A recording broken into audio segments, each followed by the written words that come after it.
ఒకరోజు దశరథ మహారాజు తన ఆస్థానంలో అంటే తన కోర్ట్ కూర్చున్నప్పుడు విశ్వామిత్ర అనే మహర్షి అక్కడికి వచ్చాడనమాట. ఆయనకి మంచి నాలెడ్జ్ ఉంటుంది కదా, అందుకే అందరూ బాగా రెస్పెక్ట్ ఇస్తారనమాట. దశరథ రాజు ఋషికి స్వాగతం పలికాడు, వెల్కమ్ చేశాడనమాట ఋషిని. ఆయన చాలా భక్తితో మీరు వచ్చినందుకు నేను బ్లెస్ చేయబడ్డాను, ఆశీర్వదించబడ్డాను అంటాడనమాట. అడుగుతాడనమాట రాజు, మీకోసం ఏదైనా చేయగలనా అని. నేనేమన్నా చెయ్యాలా అని అడుగుతాడనమాట. ఒకవేళ చెయ్యాలి అని అంటే మీరు ఆజ్ఞాపించండి, కమాండ్ చేయండి, నేను ఖచ్చితంగా చేస్తాను అంటాడనమాట రాజు ఈ మహర్షితోని. అప్పుడు విశ్వామిత్రుడు చెప్తాడనమాట, నేను ఒక యాగం చేస్తున్నాను, కానీ అది ఎండ్ స్టేజ్ కి పూర్తయ్యే సమయానికి ఇద్దరు శక్తివంతమైన రాక్షసులు మరీచావును సుబాహు దాన్ని నిరంతరం అంటే ఎప్పటికప్పుడు అది ఎండ్ స్టేజ్ లోకి వస్తుంటే దాన్ని ఇంప్యూర్ చేస్తున్నారు, అపవిత్రం చేస్తున్నారు అనమాట. అంటే బ్యాడ్ బ్లడ్ ని, ఫ్లెష్ ని, మాంసము ఫ్లెష్ ని అందులో వేసి దాన్ని అపవిత్రం చేస్తున్నారు యాగాన్ని.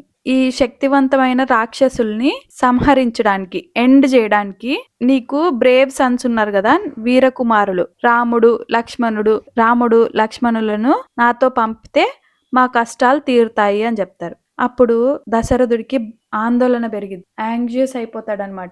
ఎట్లా వాళ్ళు శక్తివంతమైన రాక్షసులు కదా, భయంకరమైన రాక్షసుల మధ్యకు పంపడం గురించి ఆలోచించి అతను వణికిపోయాడనమాట. రాజుకు భయం వేసిందనమాట, అంత శక్తివంతమైన రాక్షసుల దగ్గరికి నా కొడుకులు నేను ఎట్లా పంపించాలి అని. వాళ్ళు ఏదో ఒకటి చేస్తారు కదా, అందుకే భయం వేసిద్ది. ఆ మహర్షితో అంటాడనమాట రాజు, నా కొడుకులు చాలా చిన్నవారు, వారు రాక్షసులతో ఎలా పోరాడగలరు, బదులుగా నా సైన్యాన్ని మీకు ఇస్తాను అంటాడు. అంటే నా ఆర్మీని పంపిస్తా, ఆర్మీ అంటే వాళ్ళు సోల్జర్స్ ఉంటారు కదా, నా ఆర్మీని పంపిస్తా, నా కుమారులని వాళ్ళు చిన్నోళ్ళు కాబట్టి నేను పంపించలేను అంటారనమాట రాజు.